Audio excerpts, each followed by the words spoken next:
ustedes, siguiendo el mismo razonamiento que dijimos en la semana pasada, la idea primero es, en líneas generales, que ustedes nos quieran consultar acerca si tienen alguna duda acerca de lo que es la ABO, de número 2, y en base a eso podemos compartir distintos materiales para tratar de resolver las dudas que tengan.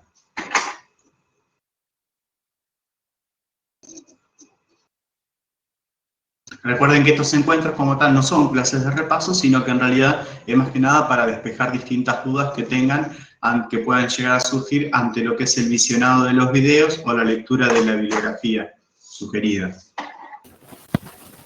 Pueden activar el micrófono, pueden escribir por chat, no hay ningún problema por eso.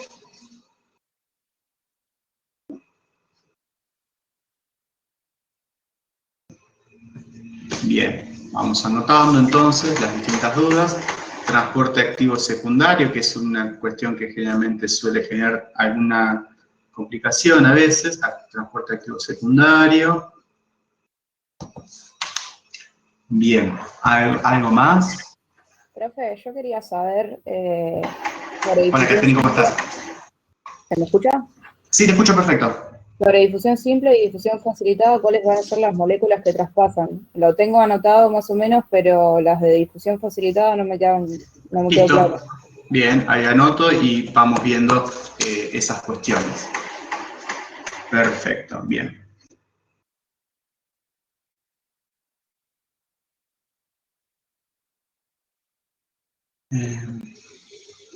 ¿Cómo estás, Caterina? No la veo conectada a Sofía por ahora.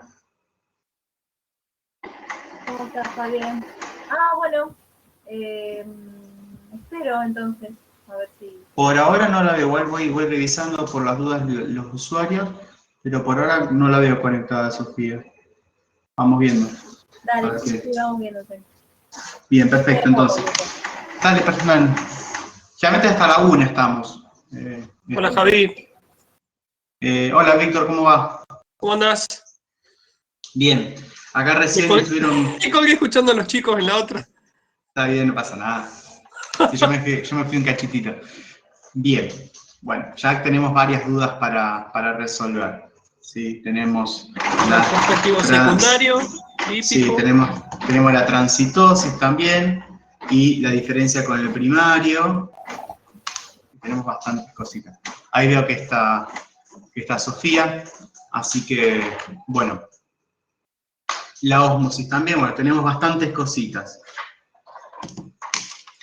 Bueno, entonces, vamos a comenzar. Voy a hacer una proyección para compartir cierto material que nos va a ayudar a contestar estas preguntas. Bueno, vamos a anotar también los pliegues nasales.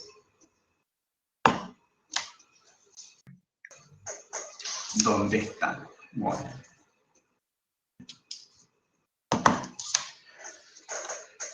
Bueno, vamos a proyectar entonces.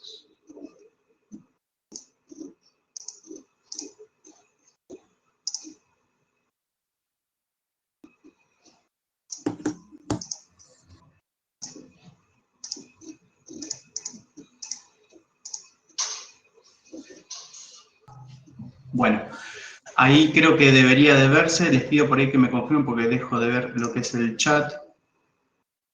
¿Se está viendo lo que estoy compartiendo, esta presentación? Se ve bien, Javi, sí. Perfecto, entonces. Bien, entonces vamos primero con lo que es transporte activo primario y secundario. Aprovechemos.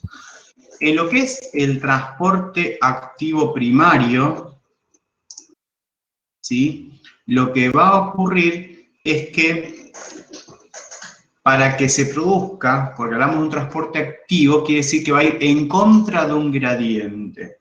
Es decir, que va a ir desde una zona de menor concentración a una zona de concentración mayor. Como va desde una zona de menor concentración a mayor, es un proceso desfavorable, es decir, que para que se pueda producir, tengo que aportar energía. Esa energía, que es la capacidad de realizar un trabajo, en este caso el transporte, va a venir gracias a la ruptura de una molécula que es el ATP. ¿Está? Ahora bien, en este transporte activo primario, ¿qué va a ocurrir? Con el ejemplo típico es la bomba de sodio-potasio, que lo que va a encargarse es de producir la liberación desde el interior de la célula al exterior de 3 iones sodio y va a incorporar, por cada 3 iones sodio que libera, va a incorporar 2 iones potasio. ¿Sí? Ese es el ejemplo típico del transporte activo primario. ¿Por qué es primario? Porque la ruptura de las moléculas de ATP se produce en un primer proceso. En cambio, en lo que es el transporte activo secundario, lo que va a ocurrir es lo siguiente. Se va a transportar luego de que se produzca el transporte activo primario, que esto el ejemplo típico que se da es a nivel del intestino delgado con la absorción de algunas sustancias, como por ejemplo la glucosa, que acá aparece con un hexágono, que aparece en inglés, parece que sugar, que es azúcar. Sucede que la glucosa, este sería la luz del intestino, lo que sería el contenido intestinal, entre los cuales, por ejemplo, se encuentra la glucosa y otras sustancias. Observen que, como funciona primero la bomba de sodio-potasio, que produce la liberación de 3 iones sodio, fíjense que va a llegar un punto que va a haber mucho sodio, mucho sodio. Porque recuerden que una de las características del transporte activo es que generaba desequilibrio, es decir, diferencias de concentración. Pero va a llegar un punto que ese desequilibrio tiene que normalizarse nuevamente, por lo cual el sodio va a tender a ingresar nuevamente a la célula. Si ingresa nuevamente a la célula, ya no lo va a hacer por transporte activo, sino que lo va a hacer, por ejemplo, por una difusión facilitada. En realidad, ahí tenemos una sustancia que, por ejemplo, a favor del gradiente de concentración, va a ingresar por difusión facilitada, como por ejemplo los iones. ¿Sí? Ahora bien, la glucosa que se produce tras la digestión del metabolismo de los glúcidos, en realidad se encuentra en altas concentraciones a nivel de lo que es el enterocito, que es la célula intestinal. Entonces, para evitar gastar más cantidad de energía de la que ya se está gastando inicialmente, lo que va a ocurrir es que la glucosa, para ingresar al enterocito, que es la célula que tapiza, que forma la parte inicial de la superficie de lo que es el intestino, lo que va a ocurrir es que esta glucosa aprovecha el ingreso del sodio a favor del gradiente de concentración y es como que aprovecha para ingresar detrás del sodio, aprovecha ese gradiente generado y de esa manera se produce el ingreso de esta glucosa en contra de su gradiente de concentración, pero sin un gasto de energía extra. El único gasto de energía se gasta inicialmente en el transporte activo primario para generar ese desequilibrio de la bomba de sodio-potasio. En el transporte activo secundario, perdón, sí, Víctor, sí. Sí, perdón. No, que Félix Leiva ponía muy bien que dice, porque creó un gradiente con el activo primario, es correcto. Exactamente. Por eso es secundario, se dice secundario, porque la energía que se gastó en el primer proceso generó el gradiente que permite el segundo. Exacto. Ese es correctísimo. De manera general, así ocurriría el transporte activo secundario. Ocurre también para otras sustancias, pero en líneas generales lo que se toma como ejemplo es la descripción de lo que es el ingreso de la glucosa en el intestino, porque en las demás células el ingreso de glucosa ocurre por difusión facilitada. Eso sería para una descripción resumida de lo que es el transporte activo primario y secundario. También preguntaban qué sustancias ingresaban por difusión simple y difusión facilitada. No sé si por transporte activo primario y secundario quedó más claro, no sé si tienen dudas, o si pasamos a la otra pregunta, que era qué tipos de sustancias se transportan por difusión simple o difusión facilitada.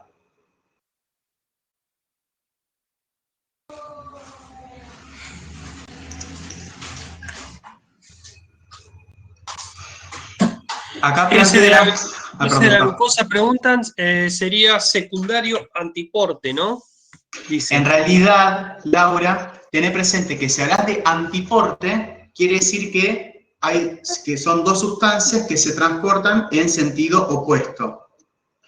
En realidad, en este caso, como tanto el sodio como la glucosa ingresan en la misma dirección, es un simporte.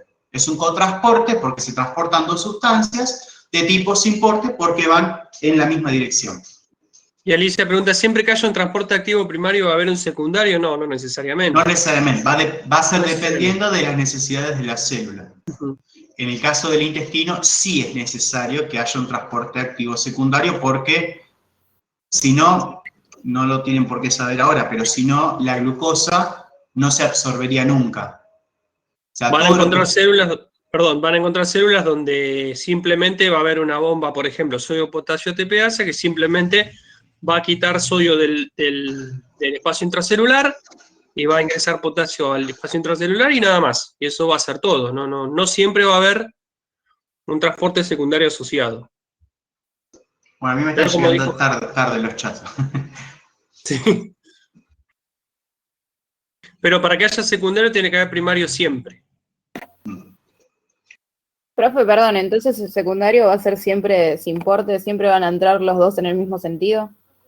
Dependiendo, puede ser que haya, en líneas generales, la verdad que ahora no recuerdo un ejemplo que haya un antiporte de transporte activo secundario. No se me ocurre, Javi. Ahora la verdad que no tengo... Pero puede no ser que ese gradiente también sea aprovechado, podría pasar, no se me ocurre un ejemplo, pero que sea aprovechado por un mecanismo antiporte. Que ingrese una sustancia y salga otra. Ok. Después preguntaba acá Felipe si podría repetir el transporte secundario. ¿Qué no quedó claro del transporte activo secundario? Ay, no la vi. Sí.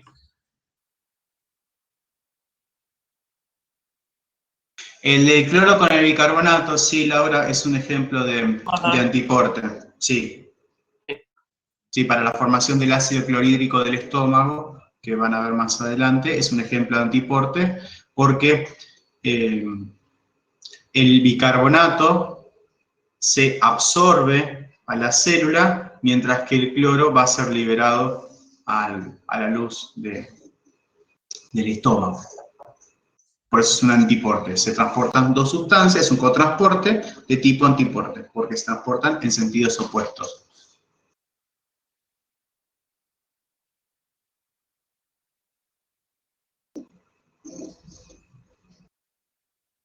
Lo estaba escribiendo Felipe. ¿Cómo se da el transporte? Bueno, tené presente que en el caso, vuelvo a la imagen, de la glucosa, está en altas concentraciones en el interior celular. En este caso, esta célula se llama enterocito. Si está en altas concentraciones en el interior de la célula, cuando quiera ingresar desde el exterior de la célula hacia el interior, tendría que ingresar con un gasto de energía, porque va en contra de su gradiente. ¿Hasta ahí vamos?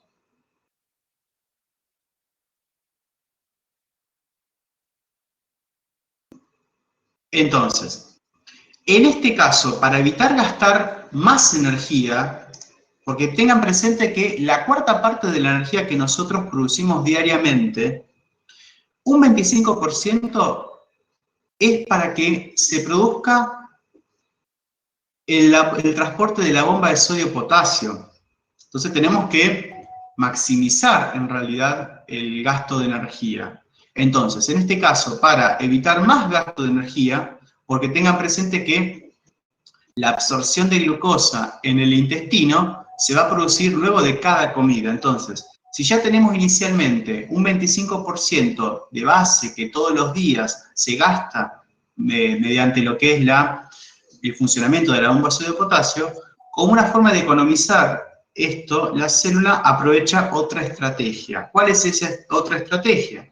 Como dijimos que el sodio se transporta desde el interior de la célula al exterior, va a llegar a un punto que hay mucha cantidad de sodio. Como hay mucha cantidad de sodio, que es lo que genera un desequilibrio, porque entre otras cosas, recuerden que la bomba de sodio-potasio es electrogénica, quiere decir que genera una diferencia de potencial, una diferencia de concentración de sustancias. En este caso, en el exterior de la célula se genera una mayor concentración de sodio, que, como el transporte pasivo lo que tiende a hacer es a equilibrar justamente estas concentraciones, el sodio va a ingresar a la célula nuevamente por una difusión facilitada. En ese proceso de difusión facilitada es que aprovecha la glucosa a ingresar junto con el sodio.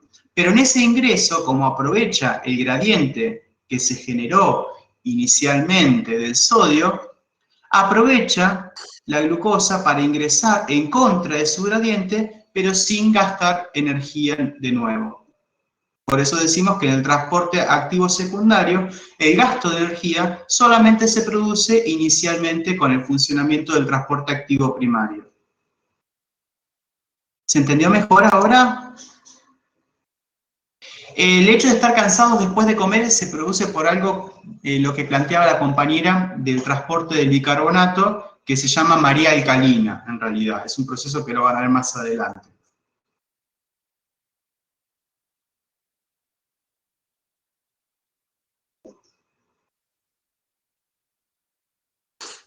Ahí Laura está escribiendo, a ver si aprendí bien, dice. Perfecto.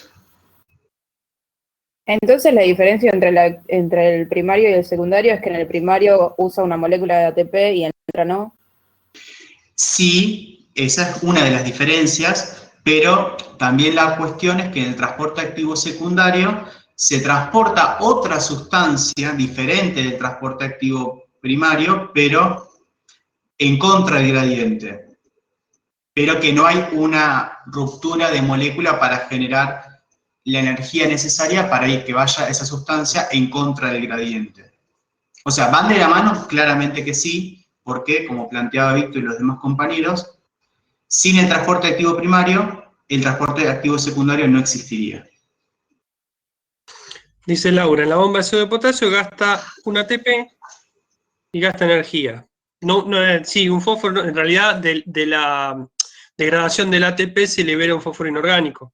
¿Sí? Sí. Gasta energía, es correcto lo que decís, y queda mucho afuera, queda mucho sodio, o sea, vuelve el sodio afuera y se arma un gradiente favorable para la difusión de sodio hacia el interior. Esa difusión de sodio hacia el interior es aprovechado por la glucosa para ingresar contra su gradiente, contra el gradiente de la glucosa. ¿Se entiende?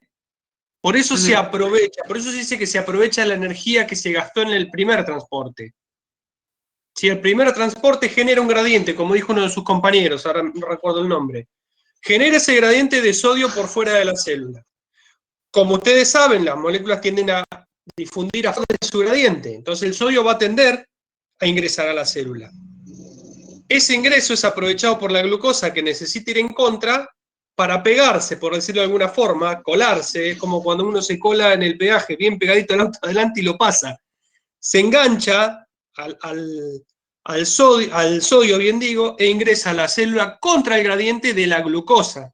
¿Sí? No confundan el gradiente de la glucosa con el del sodio ahí, ¿sí? El sodio ingresa a favor, la glucosa ingresa en contra, pero aprovechando el arrastre, para hacer un término, que genera el sodio, ¿sí? Se lo lleva para adentro, contra el gradiente. ¿Sí? Por eso en ese segundo movimiento no se gasta energía. Es una forma de ahorrar energía que hay.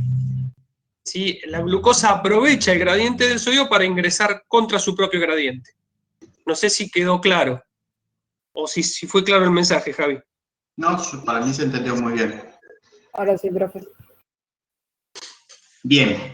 Entonces, acá después había anotado que... Es como una molécula oportunista, claro. Exactamente, tal Ahí cual. está. Sí, exactamente. Preguntaban qué moléculas ingresaban por difusión simple y difusión facilitada.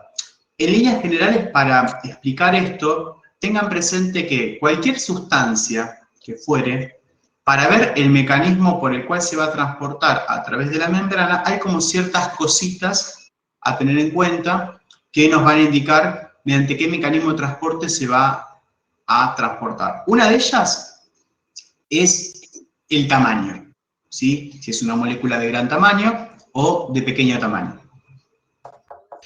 Otra cosa es si la molécula tiene carga eléctrica, es decir, si tiene un signo positivo o negativo, si tiene un exceso de electrones o déficit de electrones, es decir, partículas cargadas eléctricamente. Y otra cosa es, por ejemplo, lo que es la liposolubilidad, es decir, tengan presente que como la membrana es fosfolipídica, sí tiene la capacidad de disolverse en esa membrana fosfolipídica para que pueda ingresar o egresar de la célula. Y otra cosa es el gradiente. ¿Sí? Gradiente, recuerden que hace referencia a grado, que hace referencia a una concentración, o, por ejemplo, a cantidades de cargas. Si va desde una zona de poca cantidad a mucha cantidad, o al revés, de mucha cantidad a poca cantidad. ¿Sí? Entonces, vamos por parte. Si ustedes tienen, la idea es que practiquen pensando, bueno, esta sustancia, ¿cómo es la estructura? ¿Cómo está ubicada? ¿Va a ir de una zona de poca cantidad a mucha cantidad o de mucha cantidad a poca cantidad? Entonces, por ejemplo, las moléculas liposolubles van a poder atravesar la membrana plasmática, ¿sí? Ahora, si se transportan por, mejor dicho, van en contra del gradiente, que generalmente sucede al revés, en realidad las moléculas liposolubles van de una zona de mayor concentración, que es generalmente el torrente circulatorio, el medio extracelular, al interior de la célula. Entonces, ingresan generalmente por difusión simple. ¿Por qué es una difusión simple? Primero, difusión porque va a favor del gradiente de concentración. ¿Sí? ¿Por qué simple? Porque la estructura de esta sustancia liposoluble, por ejemplo, una hormona esteroide, va a tener una estructura similar a la membrana plasmática, entonces la puede atravesar directamente. ¿Sí? Distinto, por ejemplo, hablan del sodio. El sodio es muy chiquitito en realidad, porque es un átomo. Pero ¿qué pasa? El sodio acá está cargado eléctricamente, tiene una carga positiva. Entonces, por más que el sodio en cuanto al tamaño sea chiquitito, en realidad no puede atravesar la membrana plasmática. ¿Por qué? Porque tiene carga eléctrica. Y la membrana plasmática es como que repele a todo lo que sea cargado eléctricamente. Entonces, al sodio va a necesitar que se transporte, si es a favor del gradiente, por una proteína de tipo canal iónico. Si es en contra del gradiente, va a ser por una proteína de tipo bomba, como la bomba de sodio-potasio. Hay otras bombas de sodio-calcio, por ejemplo, y otras más, pero claro, exactamente, bueno, tiene que ver con la carga eléctrica, que en este caso el sodio es positiva. ¿Sí? Ahora, hay otras sustancias, como por ejemplo la glucosa. La glucosa, si ustedes se fijan en la fórmula química de la glucosa, que no es necesario que lo hagan, pero van a ver que la glucosa no tiene cargas eléctricas en su estructura. No ven ni signos positivos ni negativos. Entonces, ustedes pueden preguntar, bueno, si no tiene carga eléctrica, la glucosa puede atravesar directamente la membrana plasmática. Y la respuesta es que no sucede eso. ¿Por qué? Porque la glucosa tiene 6 carbonos. Generalmente las moléculas, cuando tienen más de 5 o 6 carbonos, no pueden atravesar la membrana plasmática. Entonces, si es a favor del gradiente de concentración, va a ingresar la glucosa, por más que no tenga carga eléctrica, por el tamaño no puede ingresar y lo va a hacer por difusión facilitada. Si es en contra del gradiente, como por ejemplo el intestino que vimos recién, va a ingresar por transporte activo secundario. Y, así como las sustancias liposolubles, podemos tener, por ejemplo,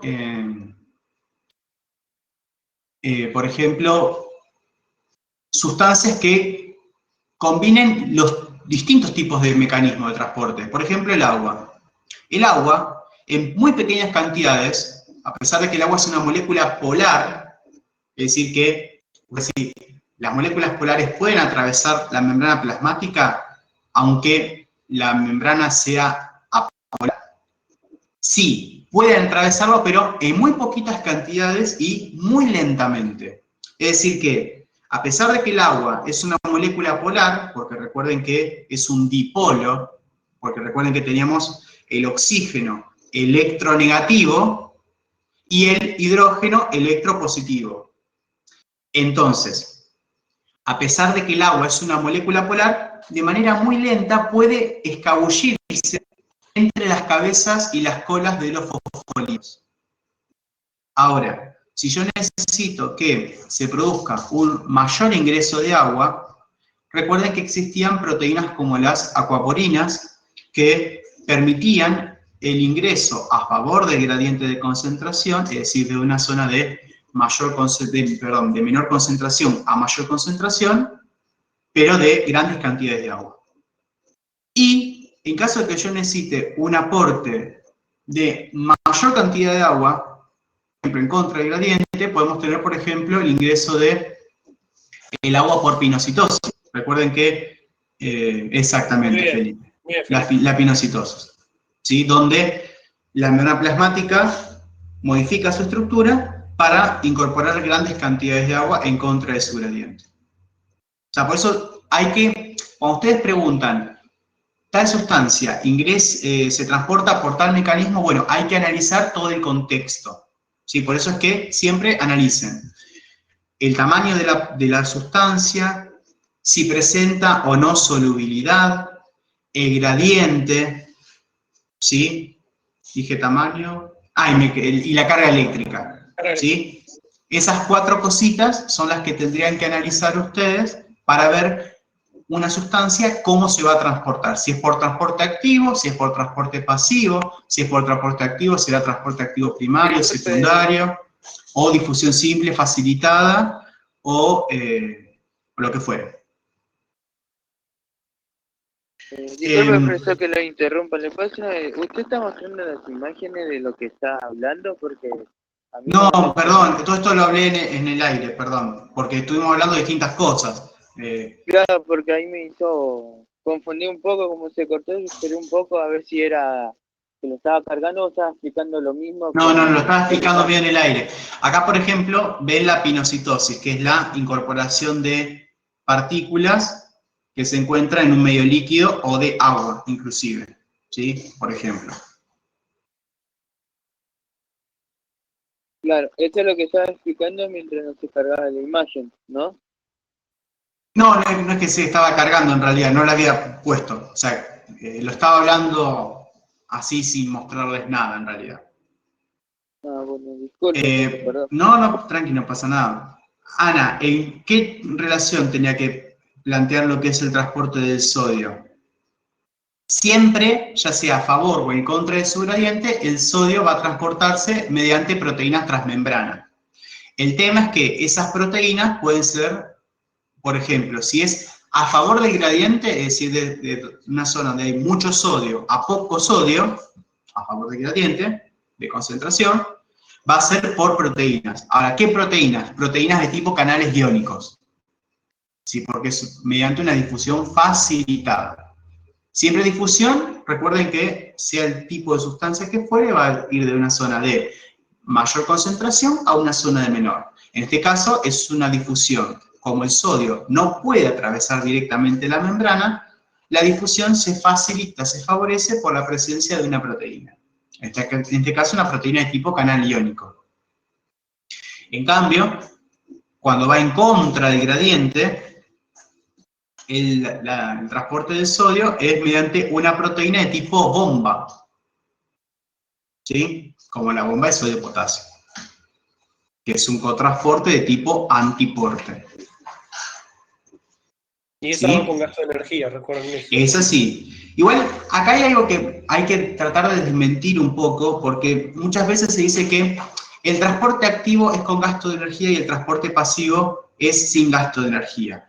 En realidad, ojo, porque lo que genera el gasto de energía mayoritario es el ir en contra del gradiente, porque las sustancias no es que van, por más que vayan a favor del gradiente de concentración, no es que van solas no gastando energía, ¿sí? Tengan presente que en movilizar distintas sustancias tienen que haber distintas fuerzas eléctricas o a nivel del interior de la célula al exterior hay distintos componentes que gastan energía para favorecer ese transporte, por más que sea a favor del gradiente de concentración. Lo que pasa es que en el transporte activo, el ir en contra del gradiente genera un mayor gasto de energía, pero no es que el transporte pasivo es sin gasto de energía. Es lo que a veces los libros lo dan. Transporte activo gasta energía, transporte pasivo no gasta energía. No, lo que tengan presente es gasta mayor energía del transporte activo por ir en contra del gradiente. Entonces, no sé si quedaron claras las sustancias que cómo pueden transportarse, si es por difusión simple, facilitada, etcétera. Sí, pone que sí, Dolores. Sí, un lujo, así que... Bueno, gracias. Después preguntaban el tema que es la transitosis. La transitosis en realidad es otro mecanismo de transporte a través de la membrana mediado por vesículas que combina tanto lo que es la endocitosis, es decir, la incorporación de partículas que van transitando una célula y que a la vez la van a atravesar por un sentido opuesto y que van a ser exocitadas. Eso es lo que sería la transitosis. Que el ejemplo típico que se cita es, por ejemplo, la absorción de sustancias cuando, por ejemplo, nace un individuo. Para que ese individuo adquiera defensas para protegerse de distintos agentes que puedan generar enfermedad, hay una sustancia que produce la madre en la última parte de la gestación, que esa sustancia se llama calostro. Ese calostro, que es la primera secreción láctea que tiene la hembra, la ingestión de ese calostro, que contiene muchas inmunoglobulinas, que son glicoproteínas, que se van a absorber durante las primeras horas que el individuo nace. En esa absorción se produce una transitosis, es el ejemplo típico de transitosis. Es decir, que primero se endocita la glicoproteína, transita por la célula y después van a ser liberadas para distribuirse por todo el organismo.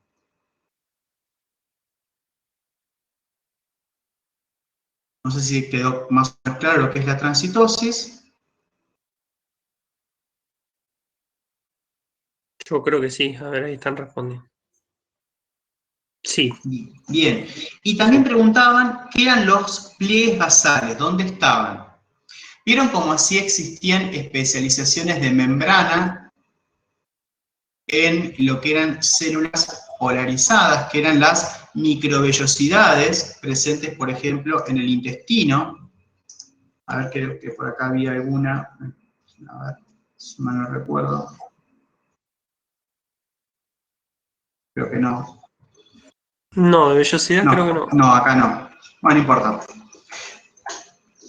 hay células que de acuerdo a la función tienen, en lugar de ser una célula, por ejemplo, esperen que busco acá algo para escribir.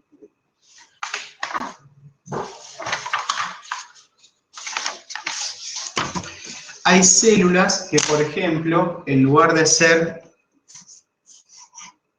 sencillas, algo así como esto, en realidad tienen una estructura particular que es algo así como esto en realidad. ¿Sí? Fíjense, comparen la superficie de absorción de esta célula, que tiene esta superficie únicamente, versus esta otra, que fíjense cómo tiene aumentada la superficie de absorción, como por ejemplo las células epiteliales. Muy bien, Félix. Pues justamente esta célula que tapiza, que reviste el intestino en la parte más superficial, son células epiteliales que van a ver en histología. Ahora bien, ¿qué sucede? Así como estas estructuras, estas especializaciones en una parte de la célula que se encuentra más superficial, se llaman microvellosidades. Pero hay otras células del organismo que este aumento de la superficie de absorción se encuentra en la base de la célula. Esos son los repliegues basales. ¿Y para qué tienen esa especialización en la parte basal de la célula? Para aumentar también la superficie de absorción de otras cosas. ¿Sí?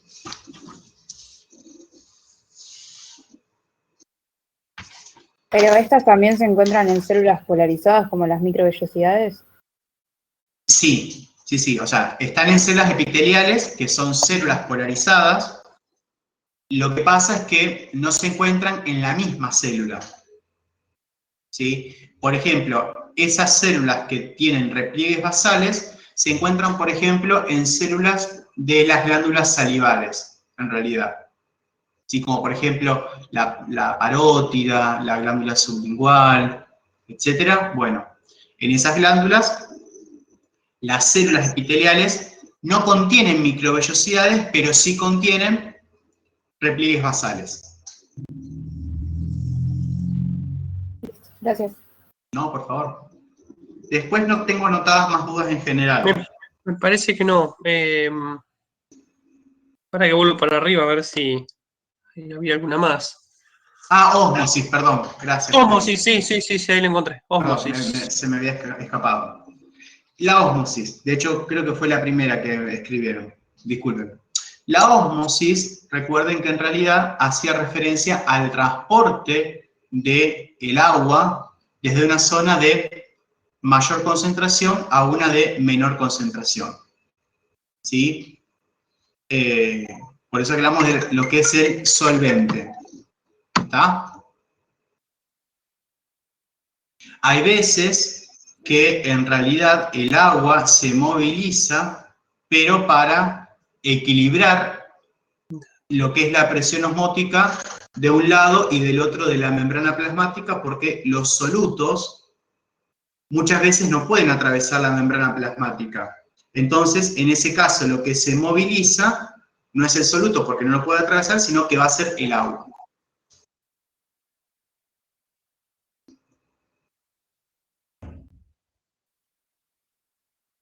¿Sí? ¿Se entendió? Lo que busca el agua siempre es equilibrar la cantidad de soluto y solvente a ambos lados de la membrana. El organismo siempre va a buscar, que yo prendo la cámara porque estoy haciendo gestos y obviamente que no me van a ver. Active.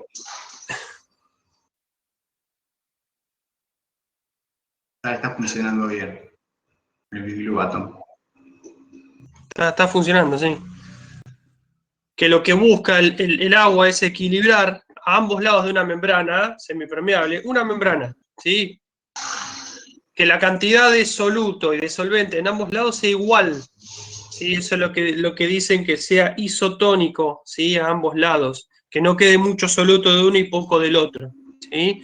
¿A qué se refiere el video cuando dice el agua pasa de un medio hipotónico a uno hipertónico? Se llama hipotónico aquel que está carente de soluto, ¿sí? De solvente, e hipertónico, aquel que está con mucho soluto, ¿sí? Lo típico es, ¿vieron cuando cuando ustedes toman por ejemplo, un vaso de agua, ¿sí? Si yo le pongo mucha sal a ese vaso de agua, ¿sí? ¿Qué va a pasar? Ese vaso de agua está hipertónico, porque tiene mucha cantidad de sodio, ¿sí? O mucha cantidad de sal. Si yo ese vaso lo vuelco a un recipiente mayor y le agrego más agua, lo diluyo, ¿sí? Y si lo puedo disolver al punto tal de que quede casi imperceptible el sabor de la sal, va a quedar hipotónico. Y siempre el organismo va a buscar que el medio quede isotónico, quede equilibrado, ¿sí? Ese equilibrio, ¿sí? En busca de ese equilibrio es que el agua se desplaza, ¿sí? De donde hay menos solvente, donde hay menos soluto, ¿sí? Donde hay más soluto, ¿sí? Hay más cosas que disolver. Entonces el agua busca desplazarse hacia ese lugar para disolverlo. El ejemplo que le puso Fiorella en el video es muy práctico, ¿sí? Un eritrocito, ¿sí? Que está puesto en el torrente sanguíneo, y en ese torrente sanguíneo hay mucho sodio suelto, ¿sí? Hay un medio, está navegando en un medio hipertónico, ese glóbulo rojo se va a tender a deshidratar porque el agua que tiene dentro va a tender a salir, ¿sí? Hacia el medio hipertónico. Por el contrario, si ese medio es hipotónico, ¿sí? El agua va a tender a entrar al glóbulo rojo y lo va a hinchar. Es por eso que es muy importante que en el organismo, en el torrente sanguíneo, se mantenga un equilibrio, una cantidad de sodio, ¿sí? En valores normales para que los glóbulos rojos no tengan ese problema, ¿sí? Porque tanto la deshidratación extrema del glóbulo rojo como hincharse mucho terminan matándolos, ¿sí? Obviamente termina siendo no funcionales para el transporte de oxígeno. Entonces, ¿se entiende? Eso lo leo muy bien. Creo que están escribiendo los chicos. A ver si se entiende lo que es lo hipertónico, lo hipotónico. Y lo isotónico es aquello que es, digamos, normal para la especie, ¿sí? Es la osmolaridad normal que tiene que tener el torrente sanguíneo. Entonces también acá estamos incluyendo conceptos que los van a ir desarrollando acá y en otras materias, y lo van a ir entendiendo cada vez mejor. Hipertónico hay mayor soluto, claro. Al hipertónico tiene mucho soluto, mucha sal, por ejemplo, y le falta solvente, que el solvente universal es el agua. Por eso se usa ese ejemplo siempre. El de sodio del agua. Claro, es como que usted, por ejemplo, en una solución que tiene mucho cloruro de sodio, que es un medio hipertónico, lo que ustedes es colocar, lo que hacen, por ejemplo, es colocar una sustancia,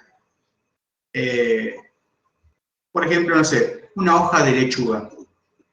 Si ustedes colocan esa hoja de lechuga o cualquier cosa, para que va a llegar a un punto que se va a disminuir el tamaño, se va a achicharrar, por decirlo de alguna forma.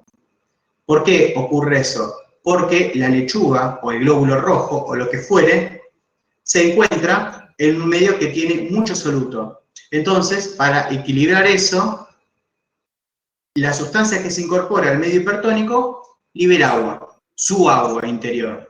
Por eso es que disminuye de tamaño. En cambio, si lo que hacen es colocar una sustancia en un medio hipotónico, lo que ocurre es que se va a producir el ingreso de agua a lo que ustedes incorporen. Por eso es que ahí la sustancia va a aumentar de tamaño. Aumenta de tamaño. Un ejemplo que seguramente a todos les pasó. ¿Por qué les da sed después de comerse un paquete de papas fritas?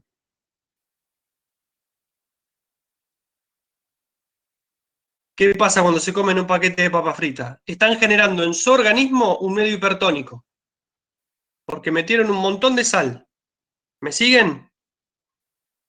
Por la sal, correcto. Mayor concentración de sal en su organismo, en su torrente sanguíneo en definitiva, porque la absorción intestinal de sodio que les hablaba Javier recién, ¿dónde termina? En el torrente sanguíneo. ¿Qué mecanismo tiene el organismo? A través del sistema nervioso, ¿sí? ¿Qué pasa? Al haber mucha sal en la sangre, todas las células empiezan a alargar agua para tratar de disolverlo, entre ellas del sistema nervioso, que les da ¿qué sensación? La de sed. Entonces, cuando ustedes toman agua, lo que está haciendo es buscando ese equilibrio. Y si a eso le sumás una cerveza, peor, porque te da más diuresis y perdés más agua. Así que cuando Claro. sea así, dale al agua. Claro, y además inclusive es interesante lo que plantean porque en realidad todas estas bebidas alcohólicas lo que contienen es etanol. Y el etanol, entre otras cosas, lo que hace es generar, por ejemplo, en la estructura, libera muchos oxidrilos. Como estos grupos están cargados eléctricamente, atraen agua, ¿sí? Atraen agua. Y esa agua, ¿a dónde va a parar ese exceso de agua con esos oxidrilos? Se eliminan por orina. Por eso es que genera una mayor deshidratación. Con las gaseosas, chicos, pasa algo parecido. Porque en realidad las gaseosas, incluso pasa lo que es el ejemplo más típico, es con la Coca-Cola, en realidad. La Coca-Cola, en realidad, si bien es muy rica y la de vidrio es exquisita, no vamos a mentirnos, pero ¿qué sucede? Tiene cantidades excesivas de azúcar. Shot de azúcar, correcto.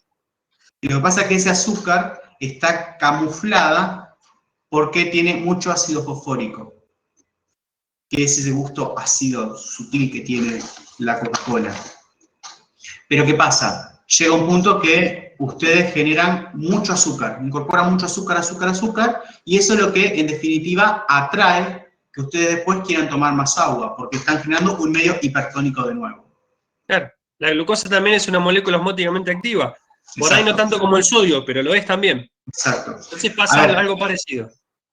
Hay algo que ustedes van a ver con más detalle en biofísica, nosotros en biología celular de desarrollo no lo vemos, que son las propiedades que tienen las soluciones.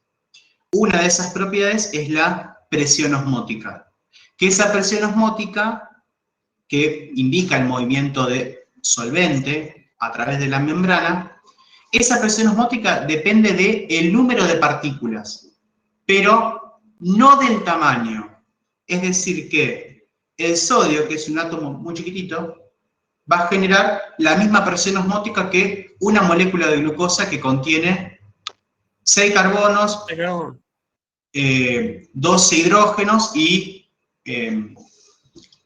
6 oxígenos. Pero, es decir, mucho mayor, pero tiene muchos átomos, pero genera la misma fuerza de atracción del agua. ¿Tá? Por eso es que, a pesar del tamaño del sodio, puede generar la misma presión osmótica que una molécula de glucosa, porque depende del número de partículas, pero no del tamaño. Y Laura pone eso, por ejemplo, cuando habría que evaluar si una solución respecto de otra es iso, hiper o hiposmótica, siempre se compararía con valor respecto del plasma. Aprovecho para preguntar esto, ya que se está tocando el tema y me había generado bastante duda. Correcto, sí. Y esto que vos puntualizás es clave, y ya nos vamos muy al cuerno, porque nos vamos mucho más adelante en la carrera, pero es clave para elegir qué suero le pongo a un paciente. ¿Sí? De acuerdo a las características que tiene mi paciente, es el suero que yo debo elegir. Si no es ponerle un... Si yo determiné que mi paciente, perro, gato, caballo, lo que sea, tiene altos los niveles de sodio, no puedo poner una solución fisiológica de cloruro de sodio. ¿Sí? Porque yo necesito diluir el plasma de ese perrito, o de ese gato, o de ese caballo, bovino, lo que sea. ¿Se entiende? Entonces, el concepto de osmosis es bastante importante.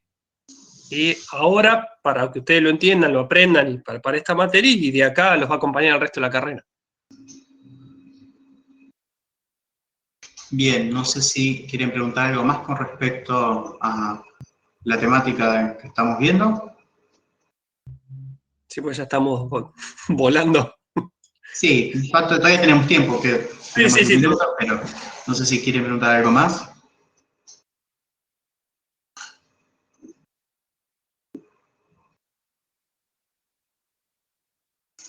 Félix dice que no.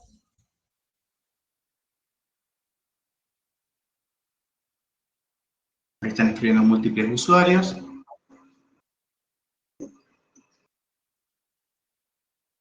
Recuerden que pueden activar lo que es el audio, el micrófono. No entendí bien lo de hipotónico, dice Melina. Melina, hipotónico es como, por ejemplo, en esta taza. ¿sí? Que ya no tiene casi té que estuve tomando, pero bueno. A lo que voy es lo siguiente. Si esta es una célula, mi taza, ¿sí? Y en su interior se encuentra una solución. Esa solución tiene tiene partículas que están en poca cantidad, que se llama soluto, y el resto en mayor cantidad, que es el solvente, que generalmente el solvente acuoso es el agua. ¿Qué pasa? Si yo tengo muy poquitito soluto en relación al solvente, eso es un medio hipotónico. ¿Sí?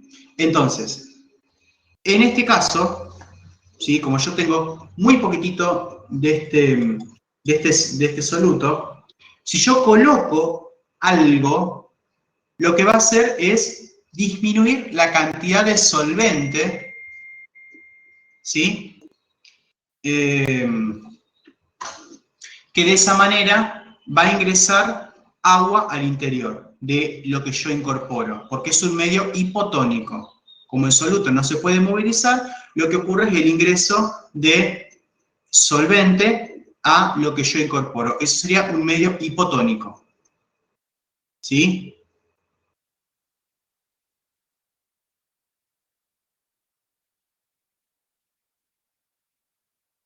Después veo que Laura plantea de cómo se computa el presente. El presente se computa realizando la autoevaluación. Sí, eso va a ser siempre en todas las Eso aulas. es para todas las aulas como tal. Con iso, hiper o hiposmótica. Por ejemplo, lo que yo comentaba recién. Si yo esto fuese una célula y tengo poco soluto en la solución versus lo que yo incorporo, la solución en este caso es hipotónica con respecto a la célula que yo incorporo acá. ¿Sí? Cuando la solución es hipertónica, cuando la solución tiene mucho soluto, tiene muchas partículas. Entonces, para que haya la misma cantidad de soluto y de solvente de un lado de esta célula, por ejemplo, y de lo que yo incorporo en el interior, lo que yo incorporo, libera agua y de esa forma disminuye de tamaño para equilibrar la presión osmótica. Y si es isotónica, va a haber un ingreso y un egreso de agua que va a ser la sumatoria igual, por lo cual no va a disminuir de tamaño lo que yo estoy incorporando. Recuerden que el prefijo iso significa igual, hiper significa mucho y el prefijo hipo significa poco. Vayan acostumbrándose de a poco a utilizar los prefijos y los sufijos. Esto claramente que no pretende ser una clase de prácticas del lenguaje, pero recuerden que prefijos en realidad es aquella letra o grupo de letras que se encuentran en la parte inicial de una palabra, y sufijo es lo que se encuentra en la parte final de la palabra. ¿Sí? El prefijo hipo significa poco, el prefijo hiper significa mucho. El sufijo tónico hace referencia a presión osmótica, justamente. Y por lo general en medicina veterinaria, en medicina en general, eso se utiliza hiperosmótico, isosmótico, hiposmótico respecto del plasma. Y respecto del plasma que tenemos, ¿no? en las venas. Se utiliza para trabajarlo así. Pero sí, son términos que se tienen que ir acostumbrando de a poco.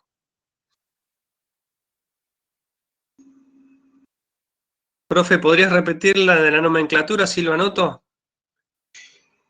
Hiper significa mucho. Hiper mucho. Hipo, poco. Iso, igual.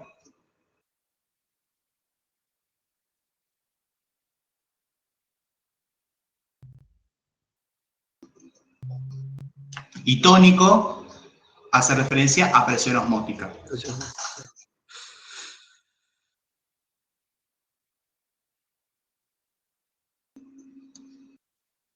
No sé si quieren consultar algo más.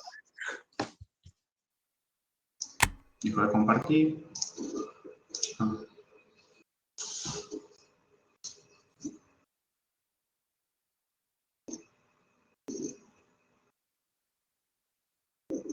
Tengan presente, chicos, otra cuestión que, a diferencia de otros cursos, Biología Celular y Desarrollo consta solamente de un solo parcial. Nadie pretende que ustedes estén todos los días estudiando todas las materias, aunque sería lo ideal que todos los días, aunque sea un rato, le dediquen a las distintas materias, porque tengan presente que, como Biología Celular y Desarrollo tiene solamente un solo parcial, el dejar los contenidos para estudiar a lo último es una materia que no es que es imposible, pero tiene muchas cosas para leer. Entonces, traten de ir viéndola de a poco, porque si no, el querer abordar todo junto va a ser un montón. ¿Está? Sol, fíjate que en la Moodle está bien el porcentaje de ausentes. Yo en este momento no lo tengo presente. Pero figura al principio, me parece, la cantidad de ausentes que puedes tener. Y con respecto, ¿a qué encuentro te referís, Diego? O sea, todos los cuestionarios duran 20 minutos, no hasta qué fecha, pero cuando le abrís el cuestionario te dice siempre hasta qué fecha están disponibles los cuestionarios.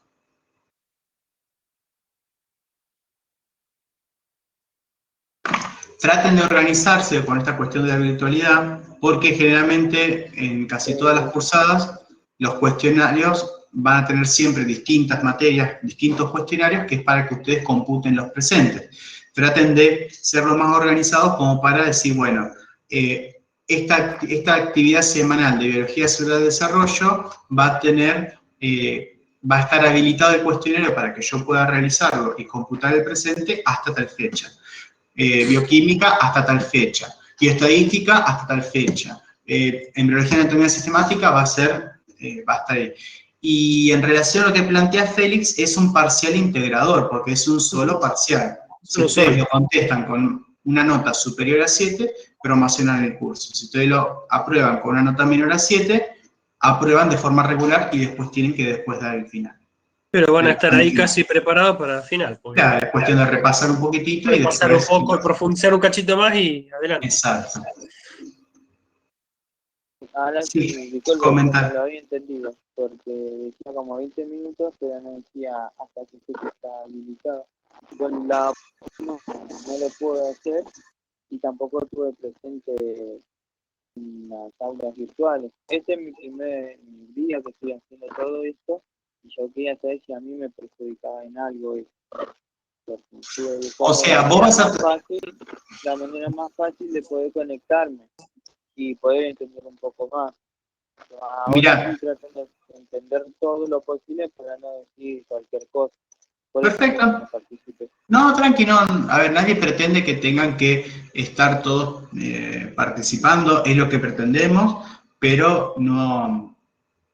A veces sabemos que las condiciones de cada uno, de conectividad y a nivel de el lugar donde se encuentren, tal vez no permiten que puedan participar. Nadie lo está juzgando ni obligando a que tengan que participar. La idea es que ustedes traten de, dentro del contexto que estamos sobrellevando, que puedan realizar una cursada lo mejor posible. Por eso es que nosotros les damos distintas herramientas no obligatorias, como por ejemplo estos encuentros, o que puedan preguntar distintas consultas mediante los foros, o por correo electrónico a los distintos docentes, o el servicio de mensajería de la plataforma de los distintos docentes, etc.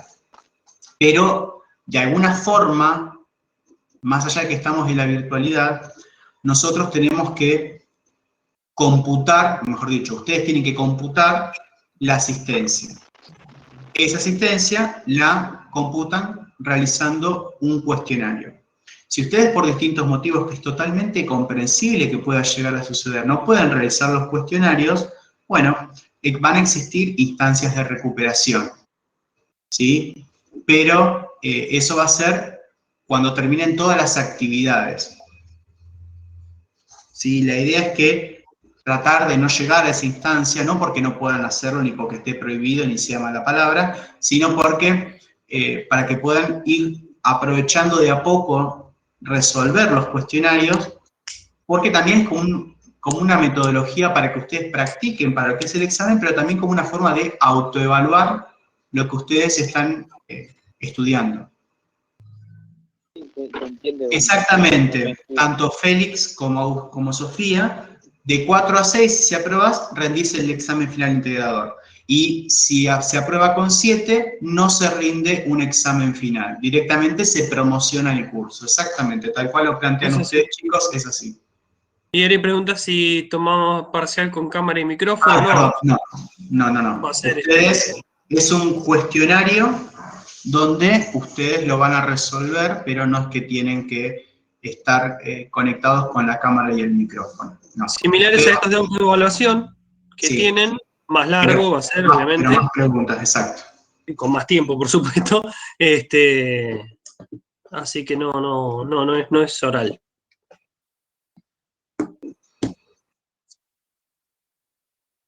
Así que bueno, dentro de las posibilidades entendemos que por ahí no siempre, no, acá en esto no.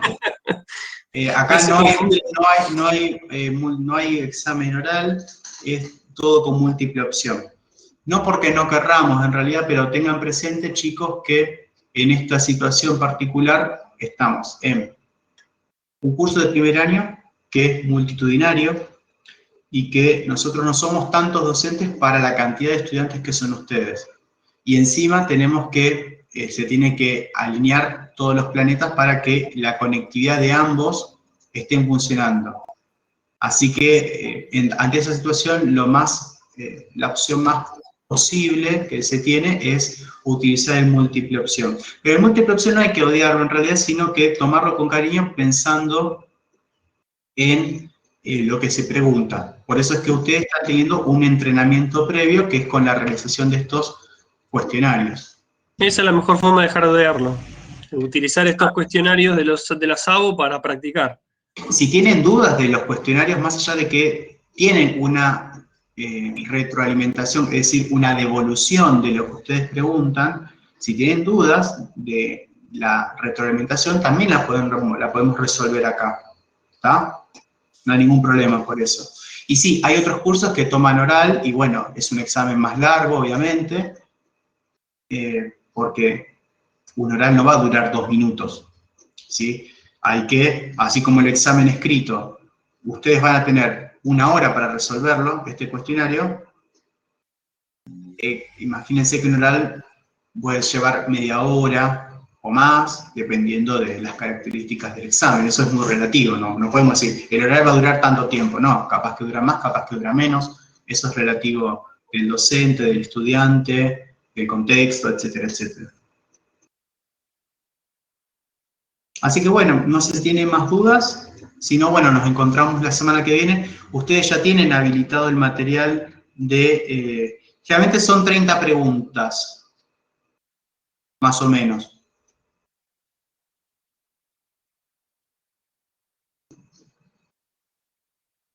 Que van a tener esquemas, también distintas metodologías, ¿sí? Bueno, son 30 preguntas, pero van a tener, cada pregunta tiene distintas opciones, ustedes tienen que resolverlas, etcétera.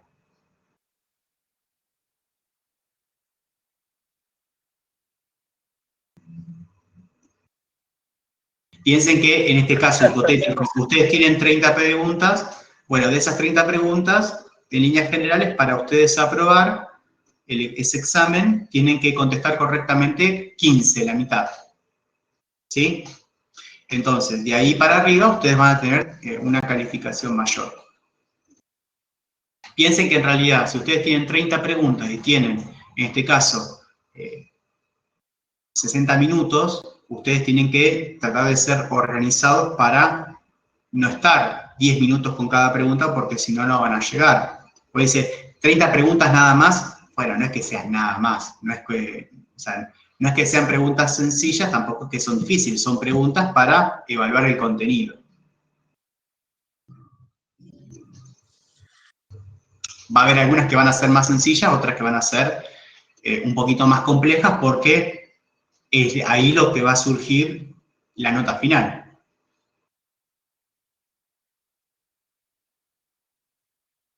No tengan miedo, por eso es que les decimos que traten de ser organizados, que para nosotros inclusive muchas veces nos cuesta en esta era de la virtualidad organizarnos, porque tenemos distintas actividades, además de organizarnos de forma distinta ante este contexto en realidad, inclusive.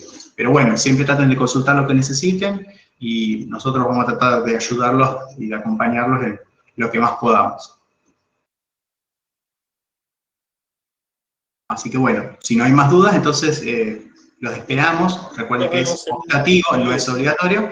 Nos encontramos el lunes que viene para el encuentro de citoesqueleto y citosol, que ya tienen los materiales, los videos disponibles para poder visionar. Bueno, gracias a ustedes por asistir y por consultar.